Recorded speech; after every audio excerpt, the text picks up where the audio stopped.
All right. From the studios in Fairfax City, we are very grateful that Ljiljana Winkler accepted the invitation to our show. Ljiljana, welcome to my humble podcast. Dear Claudio, thank you so much for the invitation and congratulations on your exciting channel. No problem. Thank you very much. Let's go back to the beginning of your life, Ljiljana. Were you born like in a musical family? How old were you when you perhaps began taking, I don't know, guitar lesson, piano lesson when you were a little girl in Bosnia? Mm-hmm. Well, I think my musical journey began in the womb. I just couldn't wait to get out and start screaming. I started singing very early. My family is very creative. My mom is fashion designer, and all the dresses you saw on the photos, my mom made it. Really? So, yeah. Wow.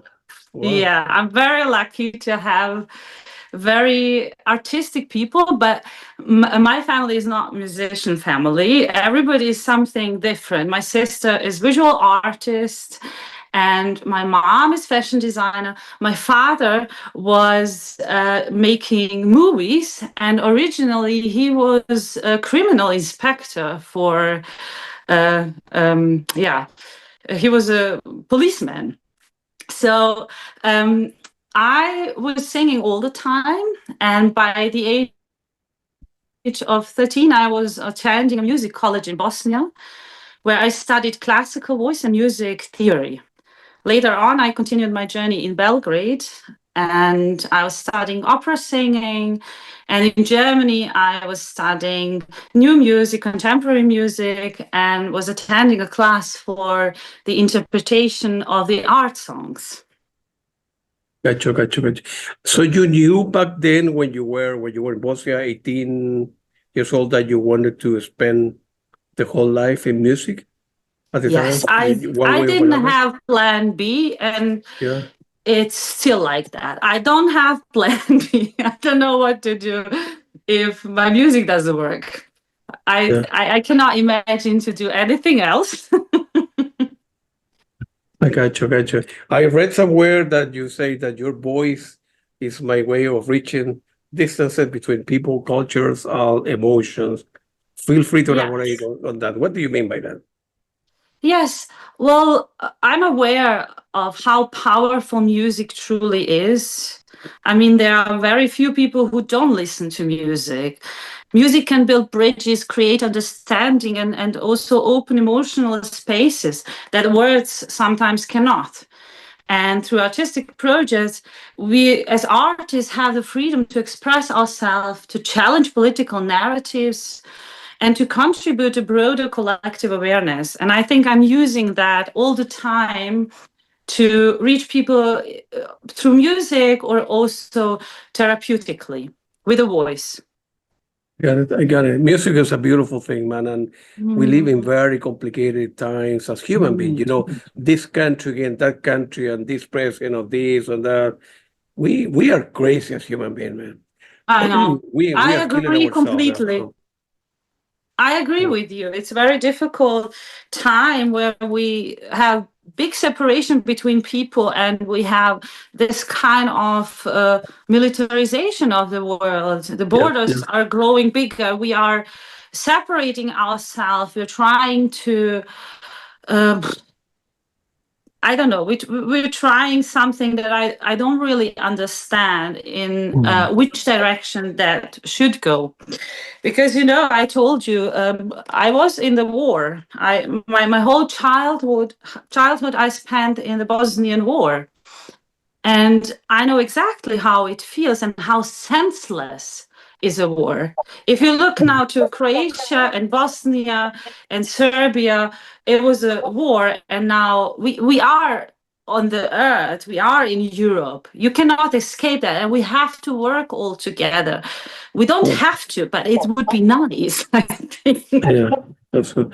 Music is so beautiful, man. Art, movies, and you know, we are crazy as human beings. I don't know what are we doing, man. You know. I don't know. I hope every president in the world will listen to good music and forget about the war and this. True. We live in crazy time. For you, you mentioned that for you, your vocal, your instrument is your vocal, right? And vocal art Right. is a language of transformation, Yes. flexible, fearless, and deeply human. That's a very beautiful way to put it, man. Thank you. Yeah, I think through vocal art, we can move freely between emotional worlds, Yeah. from the intimate to dramatic, also from structured compositions to spontaneous improvisation. And what's very specific about the voice, when we compare it to other instruments, the voice is unique. It's like a fingerprint. There are no two voices, and you can hear in the voice the whole story. You can hear the print, you can hear the color, you can hear the language, the culture, you can hear the emotions in their voice. And what makes my work as a singer and music therapist, also as a librettist, unique, is that I use the voice and the written word as artistic and therapeutic tools to draw attention to essential social and emotional themes. That's what you said recently. Like in my Freedom Project, where through songs and my own text, I advocate for peace and highlight through my experience of the Bosnian War the destructive power and utter senselessness of all wars. And also in Lilith Project, an opera where I address the systematic oppression of demonization of women, while celebrating the strength and empowerment that women can reclaim through this work. So I'm inspired that music can reach, and that music is such a powerful medium, especially the voice, and can reach people and inspire change and also offer comfort. Very important. We need that kind of consolation. During the Bosnian War, the music was my escape. I was singing so much therapeutically for myself. I'm doing that now for other people. I'm doing that in the therapies. But in those days, I had the music as my safe space. And the space where I felt the world is not so bad. Everything in that space, everything was still nice. I got you. So, in many ways, music was a way to protect yourself to all the stuff, crazy stuff out there, right? But eventually you say, well, I don't want to keep it on side for me anymore, right? I need to sort of express to the outside world my feeling, my way of being, my observation, and eventually you kind of open up, and then you were lucky that you moved to Germany when you were 22. Well, that was later on. That was after the war. Okay, after the war, right? Yeah. That was after the Bosnian War. When I moved to Germany, I already finished my studying in Belgrade, and I moved to Germany. I wanted also to I was open, actually. I started with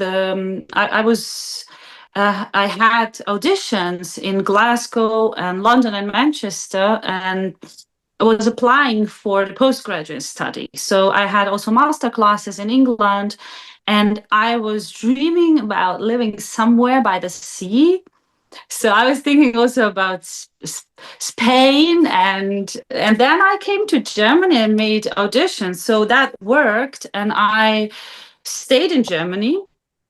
And you said you opened up, and you're right. I opened my Freedom Project. I opened just recently, this year in June, when all this situation in the world started to be very dangerous. And for me, I felt, now it's like in the Bosnian War, I don't feel safe anywhere. So if I go to USA, if I'm in Germany, I felt this year that kind of feeling.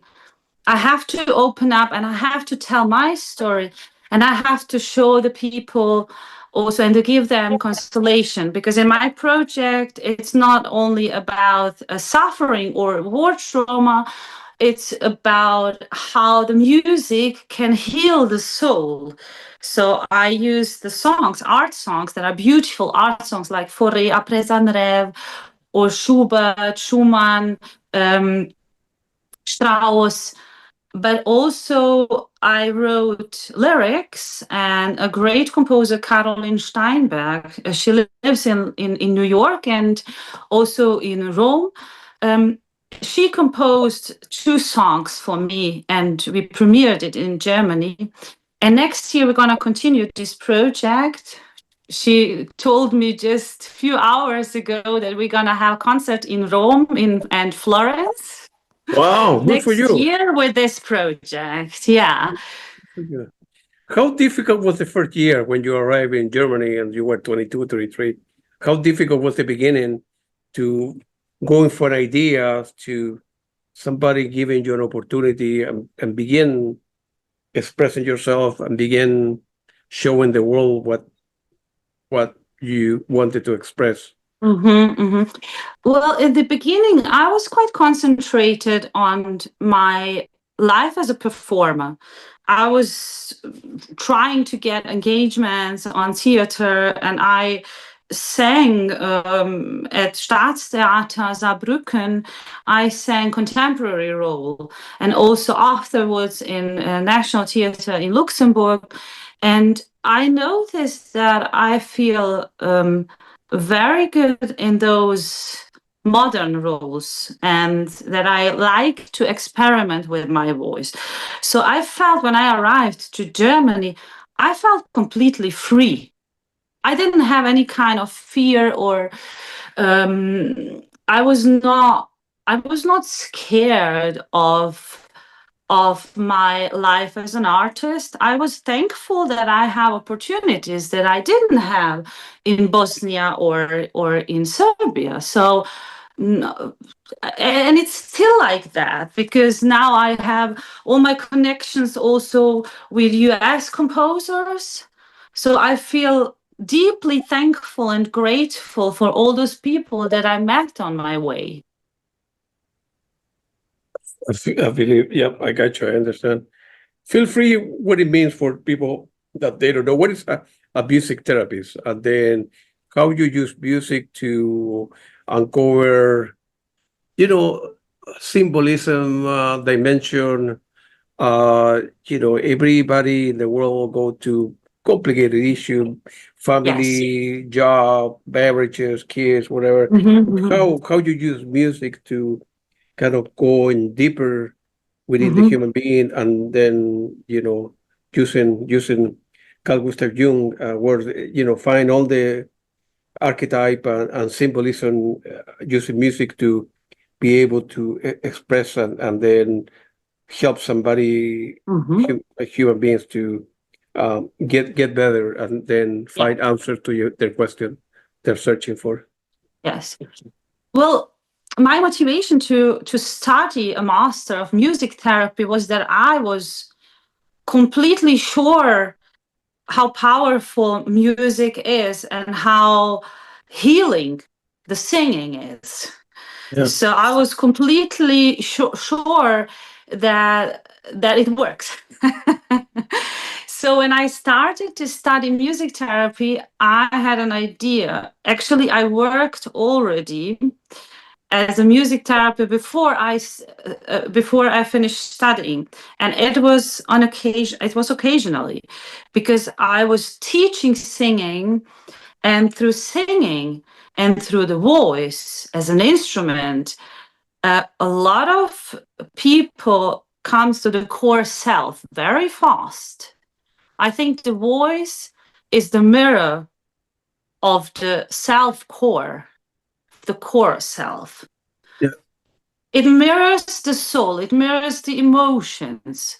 So I started with music therapy because I was working with sexually abused women, and I was working with voice and with vocal improvisations. you can imagine that, like singing just freely your thoughts and your feelings, and you will always get somewhere. It's not possible that nothing happens. In the psychotherapy, sometimes it could happen that the patients are talking and they don't say anything that is specifically a problem or a theme.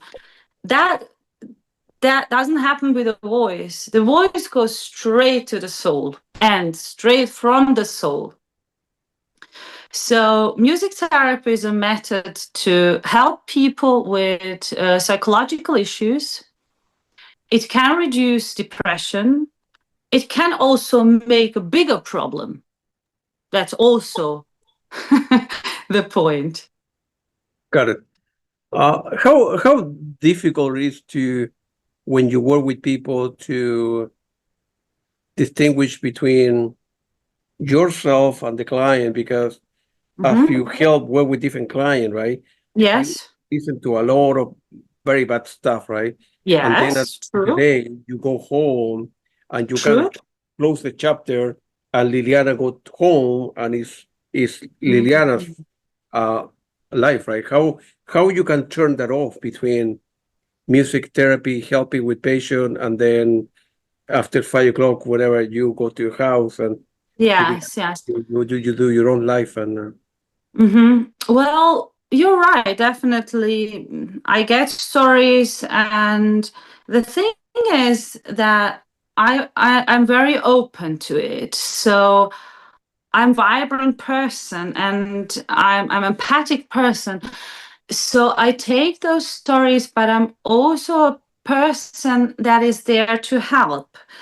So for me, it's always fascinating how good it works and how people get healing way through music therapy.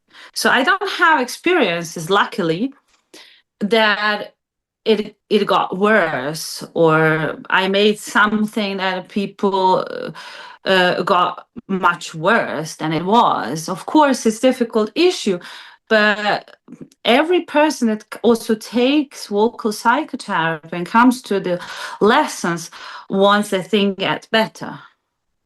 Gotcha. I gotcha. I understand now. I was going to your background, and you have received numerous prizes and a scholarship, and from many places and many countries.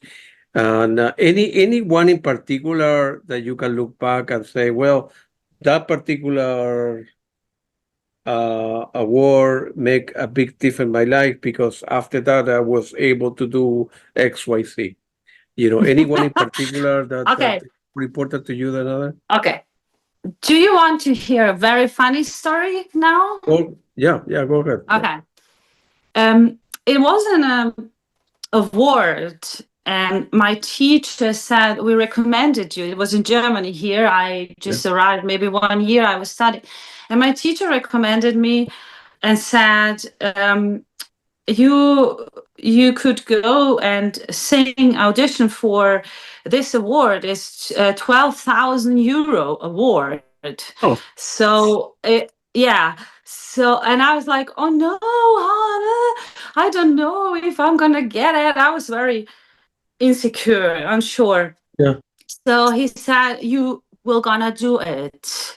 You are gonna do it. I was like, okay. Then it's a practice for myself. So I was thinking like, maybe if I have something that could motivate to me. So I was thinking about a very beautiful SLK Mercedes Cabriolet. And I took a photo from this Cabriolet red. And I said, like, if you get this scholarship, you can buy this beautiful car. So just a joke. But I went to this competition, and I was in the finalist. Yeah, finalist. 4 people left. So I was really scared. I had such an issue with that contest. And after I was singing, I said to my pianist, "Okay, I'm done. I need a glass of red wine. We're gonna go straight to the bar." And she said, like, maybe we should wait. They will tell you if you got something. I said, no, we're gonna get it. We're gonna get it through mail via post. Just go. So a guy stopped us and said, like, look, you cannot go out because now you have to go to the stage. And we're like, okay. And I took my sports suits, like jogging suits. And I was not wearing anymore the dress. So we went to the stage and everybody was there, the whole jury and the whole audience. Everybody was there. And I was standing on the stage in my sport outfit. And I got that place. I won that competition. and that was really funny. And afterwards, I really bought the SLK Cabriolet. So that's what I did with the money. Good for you. It doesn't help to my career. No, just know Get a car. Yeah. Oh, wow. Good for you. That's a very very good story, actually. But you should always believe in yourself, and you should never go Were you always on the stage in a sport outfit. Yeah, absolutely. Were you always kind of self-confident, Ljiljana, since you were a little girl? Oh no, not really. I don't. What does that mean, self-confidence? When I go to the stage, I try to give my best. I try to enjoy. I try to learn my pieces correctly. Yeah. And I don't think about if I'm self-confident or not. If I don't practice, of course, I'm self-confident. I think that, oh, maybe I should have practiced better. But yeah, this is difficult. Team self-confident. What does that mean? When are you completely self-confident? I think that's all more narcissism. No. What did you when you performed, right? Yes. In any venue, any type of this, right? Whatever, it can be jazz, contemporary. Do you have any rituals that you go through? Like okay, the show starts at 8 o'clock. The presentation starts at 8 p.m. Right? What you do between 6 and 7:30, whatever. Any particular ritual that you go through before you Yes, go on of stage? course. Do you get nervous? Actually, my whole day is planned. On the day of the performance, I try to not to do so much stuff. So to relax my voice, not to talk so much. Yeah. And also I take care about the food, what I eat, what I drink. Yeah. So everything that can influence the color of the voice and also myself. If I eat too much, which I like, but on the performance day, I try to eat light so that I can use my support, my vocal support, and that it's easy for me to sing. I got it. And I drink a beer later. That would be your next question. I suppose that's your next question. If I drink before or after. I drink after. Yeah, people in Germany drink, of course. Everybody knows about Oktoberfest, but people. Oh, don't tell me that. I know US people, they drink a lot. And Chile, especially. Yeah, we drink a lot too here as well. And your range, right? Because I saw several videos of you from jazz, for classical work and popular. Your range go from early music to contemporary to classical to jazz, bossa nova, and so on.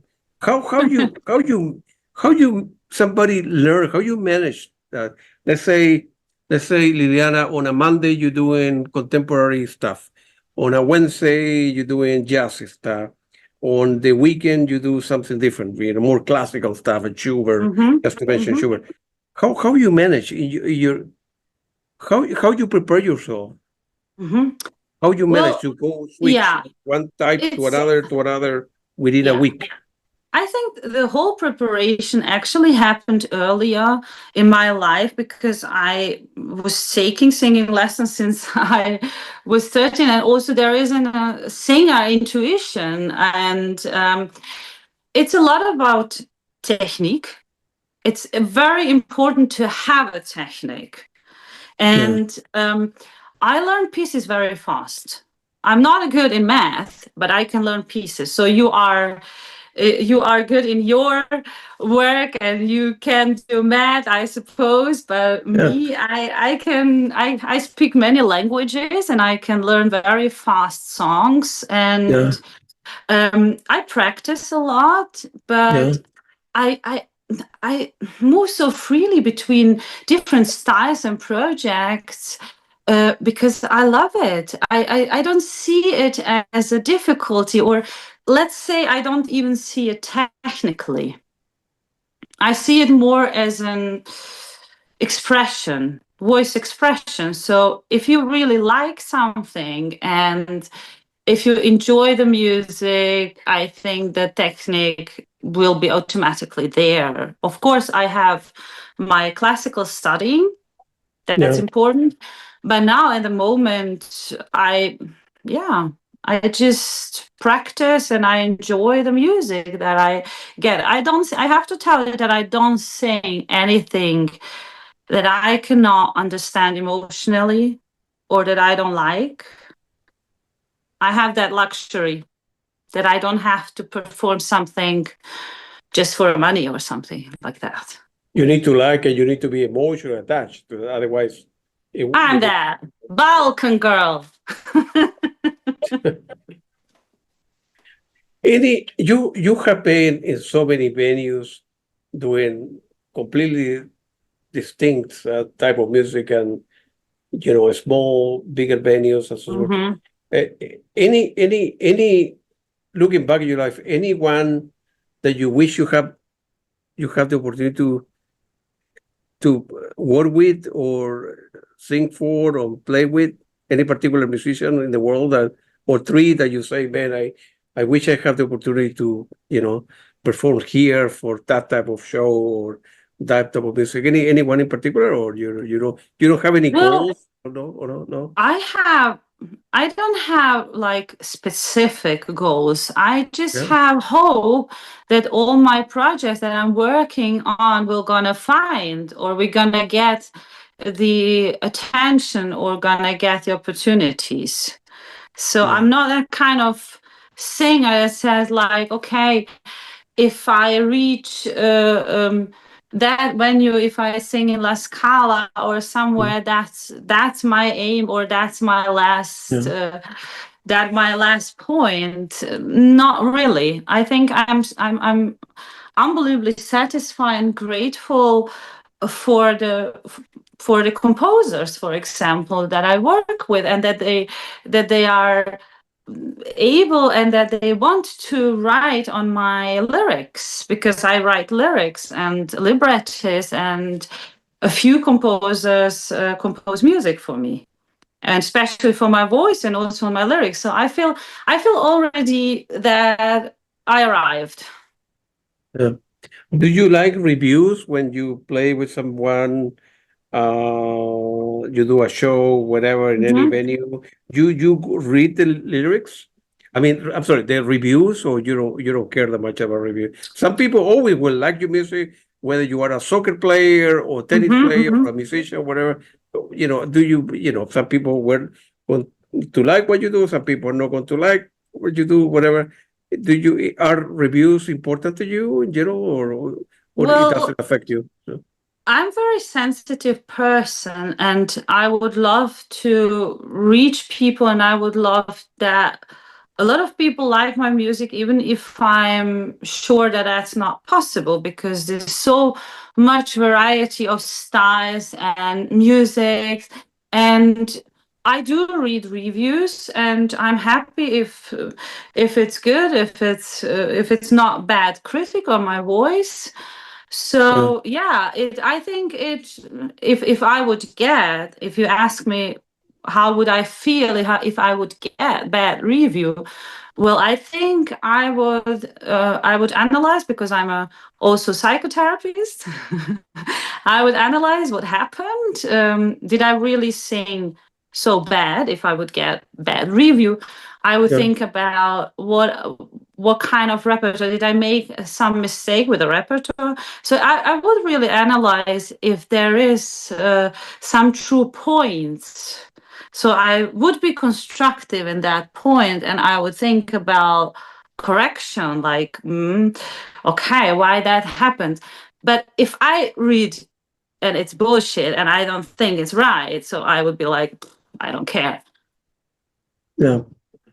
Any particular opera that you like? I know you like Stravinsky, but I don't know, La Traviata, or just to mention a couple of them. That's funny that you said La Traviata, because of La Traviata, I started opera singing. I was really in love when I heard La Traviata for the first time. I said, like, this is amazing. How can somebody do that with a voice? So it was really very special. So any particular opera, but besides Traviata, I love the Consul. Maybe you know it. Consul Giancarlo Menotti. I love that opera. I like many operas, and I like new operas, and I write libretti I wrote a libretto for Soubrette auf der Toilette. That's a very funny jazz classical opera. And it's about my experience singing for the opera engagements in Germany and dressing up always on the toilet because there are not enough rooms for every singer. You should check it. The lyrics are very funny. You have a very strong personality, and you are very sensitive, the way you move your hands. I was looking at you when I asked questions. A lot of questions people have asked me the question. Concentrate on this interview, Claudio. so people ask me how to prepare. I did a little bit of myself. I prepare questions for every interview, but it's very good for me to read someone after 5 minutes, right? So all the questions I prepare, I don't ask it. I go with the flow. I study the person, That's right? Cool. Be it yourself, Ljiljana, or another musician or whatever. That's but cool. I ask according to the vibe or the emotion that I feel from the other person. And so it's very, my interviews are really no interviews, right? So our conversation between two people that love music, right? So they're not really interviews. So and for me, it's very important to get to know the person, Ljiljana. Even if you were very, very famous, right? A lot of people will ask you about this opera or this hit, so you won the Oscar. For me, those stuff are not important. For me, it's important to learn, to get to know the person, the vocalist, the opera singer, the drummer, the pianist, and so forth. So the take is different. But you are very expressive, and Thank you so much. And which is very, very good, very good. I will ask you some questions about some particular projects. Freedom. You mentioned on the website, Freedom is a real ideal peace project. Feel free to mention, what is important to you. Well, Freedom, we spoke about this project just recently, and it's very, very, it's one of the most personal projects that I was working on. Well, all my projects, as you noticed, are almost personal or autobiographical. I write lyrics and I write concepts. But this is very personal because I choose every song, every art song I choose helped me in my healing process of the war trauma. So that grew out of my personal memories of the war.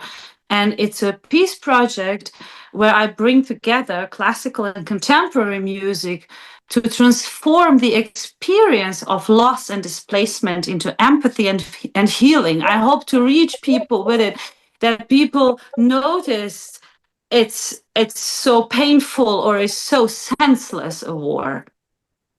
So it's also an opera. We talked about Menotti's Consul. So I don't sing only songs. The only aria that I sing in that program is "To This We've Come." You know, the text is "To this we've come, that man, we hold the whole world from man, no ship nor shore, and to whom should we pray? Who are those men that we should pray for papers?" And it's a very it confronts the harsh reality of exile. And I had experiences with papers, and I had experiences with exile or with migration, and also the heart of the project are the premieres, or it's gonna be premiere also in Rome, of the songs that I developed with Caroline Steinberg based on my autobiographical text. But the last song is not only about Bosnian war. I saw also a picture of a woman with a very hungry child in Gaza. So this conflict also makes me unbelievably sad. And I wrote about that song because we were sitting on the table, my children and me, and I saw that picture briefly just in the newspapers, and my children were mocking, like, "I don't want to eat this, I don't want to eat that," and I was starting to cry. I cried and cried because I had a picture of that child that is completely starving, and there's a baby looks like a monster, and I wrote a song about that. So I hope that this freedom project will gonna be performed everywhere, just to reach the people that says we need more guns, we need more borders, we need more to separate from each other. So that's the core project. Another good project that I know is important to you, the Night of the Soul. Of Oh course, yeah. Feel free to elaborate on what it means to you and so forth. Yeah. Well, Ecstasy. I heard a song from Du Parc, and it moves me a lot. I love that kind of night feeling we have in this intimate, in those intimate hours in the night. We are going also through the emotional rebirth, exploring the inner landscapes of the soul. So the programs unfolds through works by Schubert, Brahms, Debussy, and it's all about the night and the feelings. And also through Alma Mahler, Hymne an die Nacht. It's about also, there are a few songs that are a bit sexual, not so many, don't worry, Claude. So I'm thinking now. Okay. You were thinking about those songs. I saw it. You was like, which songs are gonna be? And a very famous pianist reached to me, and I think we're gonna start to work together. Fenio, and he's Hungarian pianist, but he also lived, I think, he lived in Australia, and he lived in Glasgow. He was accompanying many singers like John Sutherland, and was working on Australian Opera House. And he reached to me through Facebook, via Facebook, and told me that he would love to work on some program. So I suggested this program. So we're gonna see where we're gonna get. I got it. Another one is important to you, Lilith Revival. Oh, yeah. Yeah, of course, that's I know it's very important to you, but feel free to elaborate that people that they don't know about what the project is about, and you know. Yeah, Lilith. Lilith is a very interesting feministic opera. Yeah, It calls Lilith Revival because Lilith was a myth role that was actually demonized. So she went always, she escaped, and she was living in the underground, was very sexual, and it's a contemporary electro opera, and the first opera where I'm gonna dance on the pole dance on the pole. I are knew you serious? you were gonna react like that. Oh my God! What can I say? Yeah, it combines classical vocal technique, Yeah, different electronic soundscapes. I know you like electronic too, and of also course. jazz and Yeah, movement.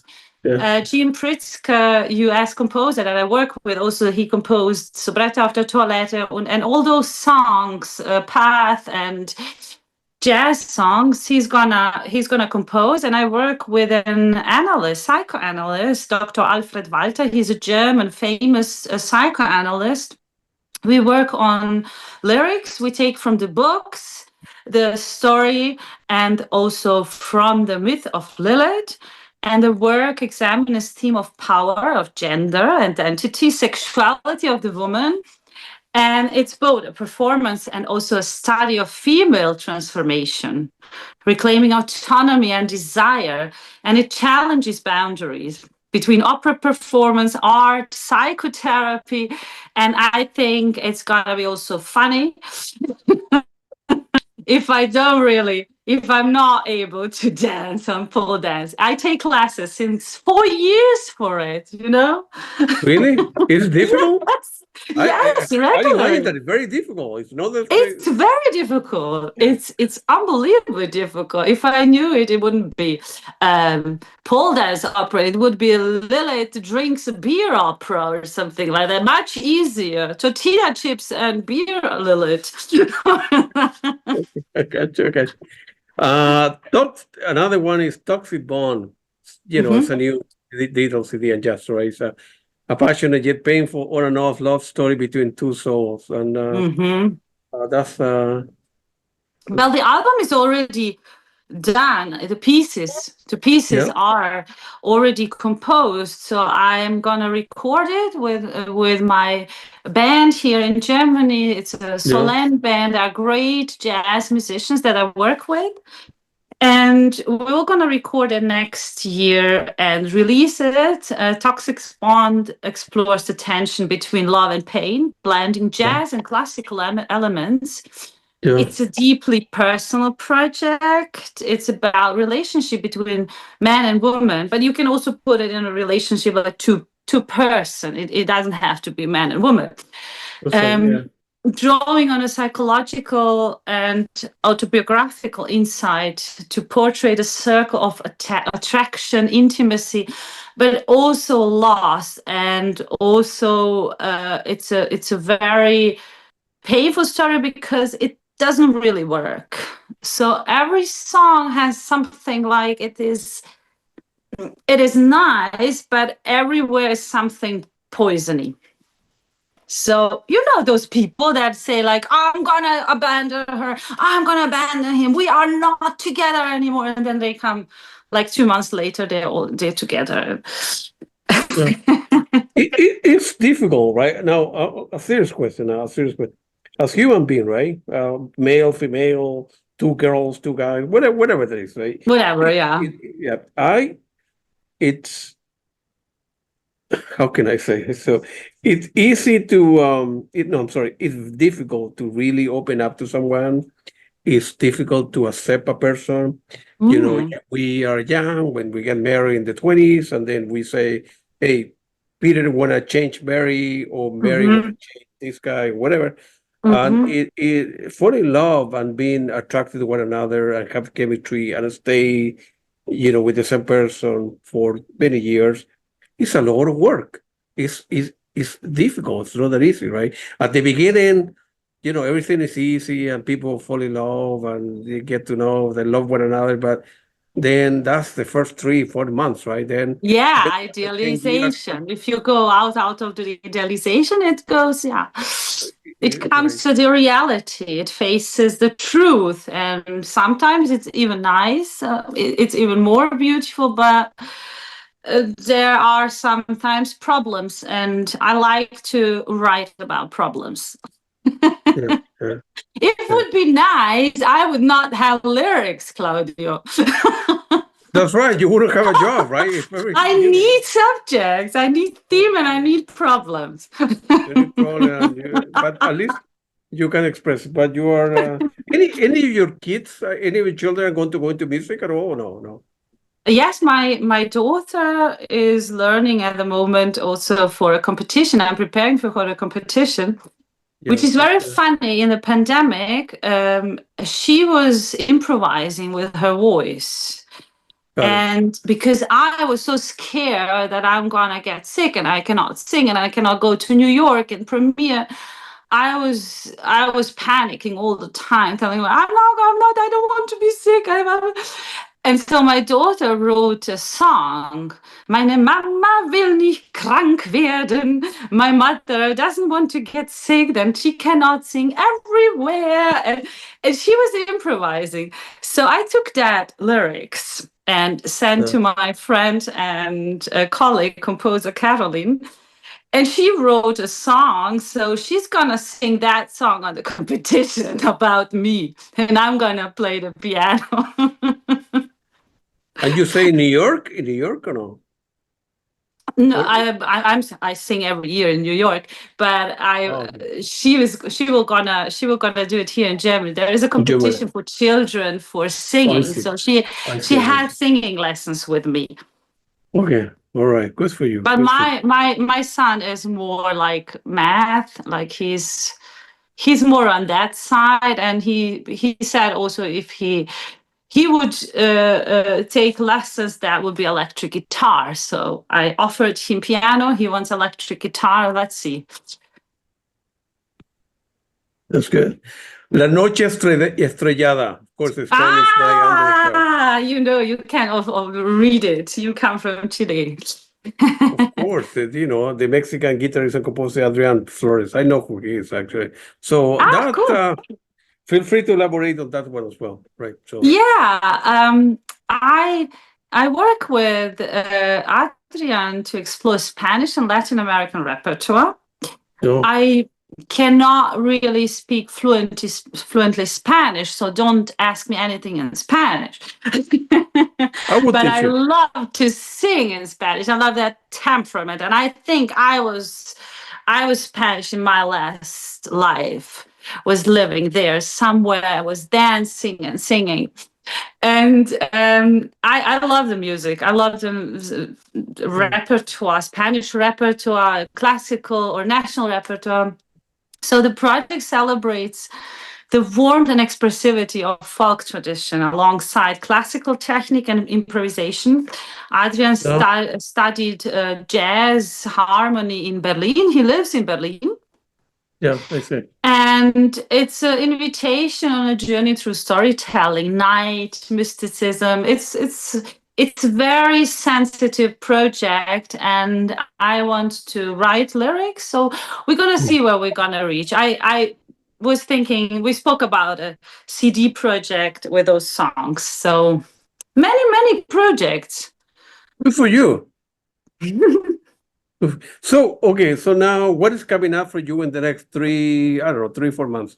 Any particular touring? Yes. You feel free to elaborate. You're doing Mhm. in Germany, and then where are you going after that? Right. So I'm preparing now a concert tour with Jim Pritzker. He's gonna come from New York, and Yeah. we're gonna go to Marburg, where we have concert with Artur Deja. He studied jazz guitar in Los Angeles. And we're gonna work on. We're gonna have concert, but also premiere a few songs of Artur. I wrote text, and also of Jean. and some jazz traditionals. Then we go to Friedberg, where we're gonna have concert with very interesting program. Jean arranged church songs, very famous church songs. Maybe you saw it on my YouTube channel, this Rejoice, Rejoice. I'm gonna sing it with jazz, electronic, and trumpet.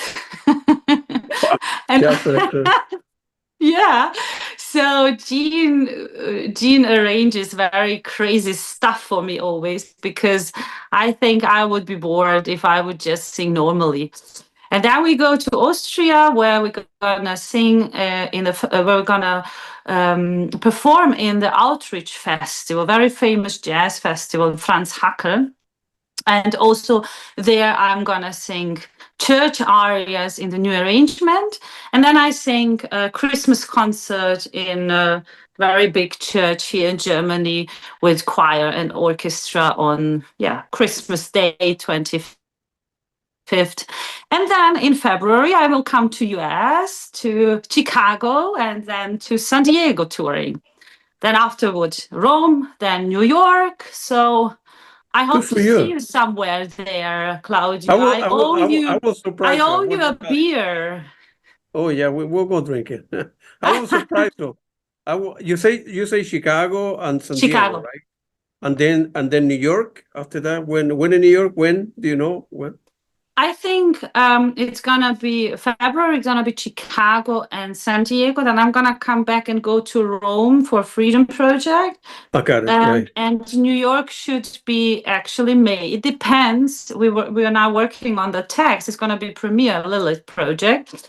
So it depends if the composer is okay with the lyrics, and if he is done with that, because I have to learn it also. I just danced, so maybe I'm going to cancel it because of my very bad pole dance. No, you should go for it, man. That's your project and you're happy, go for it, you know. I'm quite sure we'll meet somewhere. I will not tell you. I will look you up and show up one event one day. That would be great, but you have to tell me, because I have to be prepared. I owe you 3 beers. We will buy 3 beers, so I have to bring German beer. So please don't surprise me. I am very German. I don't like surprise.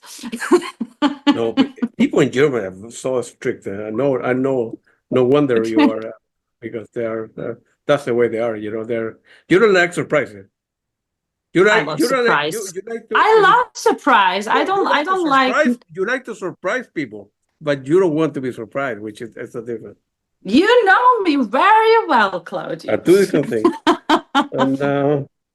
and it was very nice talking to you, Liliana. You're a very nice lady, and you have done a lot of work.